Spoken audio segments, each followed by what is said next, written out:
Renungan kita, aku akan memuji-muji nama Allah dengan nyanyian, mengagungkan Dia dengan nyanyian syukur. Pada pemandangan Allah itu lebih baik daripada sapi jantan, daripada lembu jantan yang bertanduk dan berkuku belah. Lihatlah hai orang-orang yang rendah hati dan bersukacitalah. Kamu yang mencari Allah, biarlah hatimu hidup kembali. Sebab Tuhan mendengarkan orang-orang miskin dan tidak memandang hina. Saudara-saudara dalam kemanusiaan, saudara-saudara sebangsa dan setanah air, saudara-saudara lintas iman dan lintas agama, dan saudara-saudara saudara-saudara seiman dan seagama. Mazmur 69 diberi judul oleh penterjemah sebagai doa dalam kesesakan. Dengan latar bahwa pada masa itu pemazmur melihat ada kelompok orang dalam komunitas atau ada sejumlah keluarga orang-orang dalam masyarakat terhitung atau dinilai sebagai orang-orang dalam kesesakan, orang-orang yang menderita, orang-orang lah yang mengalami begitu banyak derita akibat banyak hal-hal yang terjadi dari dalam dirinya maupun dari luar dirinya. Nah, dalam kesesakan seperti itu, pemazmur tidak bisa berbuat banyak selain mereka menghibur orang-orang yang menderita tersebut, dan juga para pemazmur berpihak kepada mereka di samping membantu dan menolong orang-orang yang dalam kesesakan tersebut.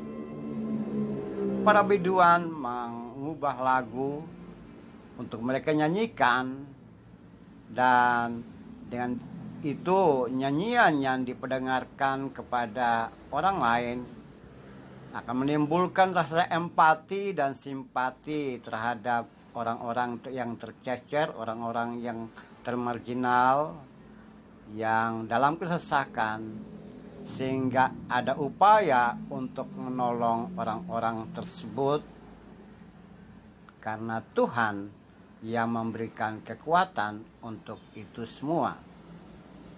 Nah, dalam pengalaman pemazmur itulah ia berkata, Tuhan, aku tertindas dan kesakitan. Aku berdoa kepadamu kiranya engkau berkenan karena kasih setiamu. Selamatkanlah aku sebab air telah naik sampai ke leherku. Aku tenggelam ke dalam rawa yang dalam, tidak ada tempat tertumpu. Aku telah terperosok ke dalam air dalam, gelombang pasang menghanyutkanku. Aku berseru, kerongkonganku kering, mataku nyeri karena pengharapanmu. Orang-orang membenci aku tanpa alasan lebih banyak daripada rambutku di kepala. Terlalu besar jumlah orang yang hendak membinasakanku. Mereka memusuhi aku tanpa sebab. Aku dipaksa untuk mengambilkan apa yang tidak kurampas. Itu ungkapan yang saya ubah dari Mazmur 69. Dengan jelas bahwa ungkapan seperti itu bisa saja kena mengena dengan hidup dan kehidupan kekinian kita.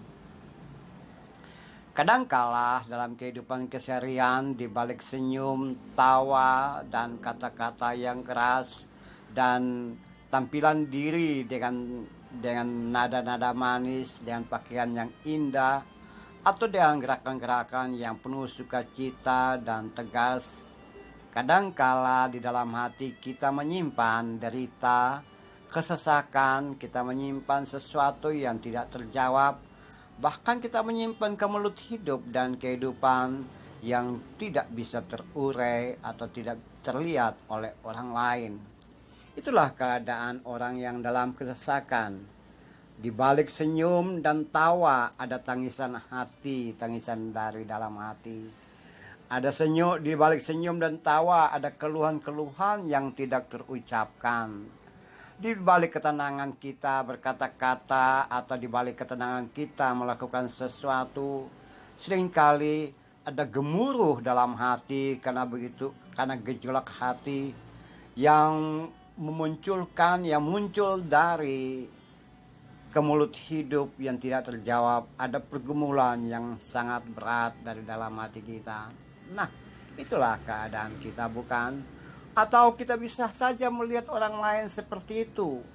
Orang lain yang tenang, teduh, diam, dan menyendiri. Dan ketika kita mendekati seperti itu, mereka menyimpan beban yang sangat berat. Seperti pemazmur melakukan keterpihakan dan pendekatan terhadap orang-orang yang tercecer, orang-orang yang susah, orang-orang yang termarginal dan terlupakan. Saudaraku, jika itu terjadi, kita melihat orang yang tersesak, orang yang penuh kesesakan, atau kita sendiri dalam keadaan seperti itu, maka ada hal yang menarik yang pemazmur sampaikan kepada kita. Berseru kepada Tuhan, menceritakan isi hati kita kepada Tuhan, dan berteriak kepada Tuhan untuk semuanya itu.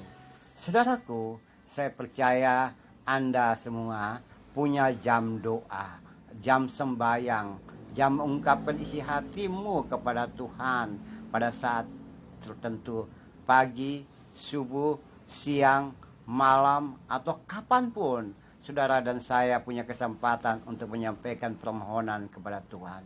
Naikkan dan sampaikan, berbisik kepada Tuhan tentang kesesakan hatimu atau kesesakan orang-orang yang Anda dan saya lihat dalam hidup dan kehidupan sehari-hari. Ketika tangan kita tidak bisa menolong, ketika kaki kita tidak bisa melangkah untuk mendekati orang yang susah, atau kemampuan kita terbatas buat menolong mereka, ada hal lain, kita membuka jalan untuk orang lain menolong mereka. Dan utamanya kita mendoakan mereka. Kita punya rasa empati dan simpati kepada orang-orang yang tercecer, orang-orang yang termarginal, orang-orang yang terlupakan. Kita berpihak pada mereka ya di dalam sengsara dan kesengsaraan mereka. Dan kita upayakan untuk menolong dan memberikan jalan keluar terhadap mereka. Itu yang utama. Tangan kita tidak bisa menolong, tapi kita bisa membuka jalan untuk orang lain menolong orang yang dalam penderitaan. Lakukan sekarang dan jangan tunggu. Mari kita berdoa. Tuhan, jadikan kami sebagai alat Tuhan untuk membantu orang lain dan berpihak kepada mereka yang menderita. Inilah doa kami ya Tuhan. Amin.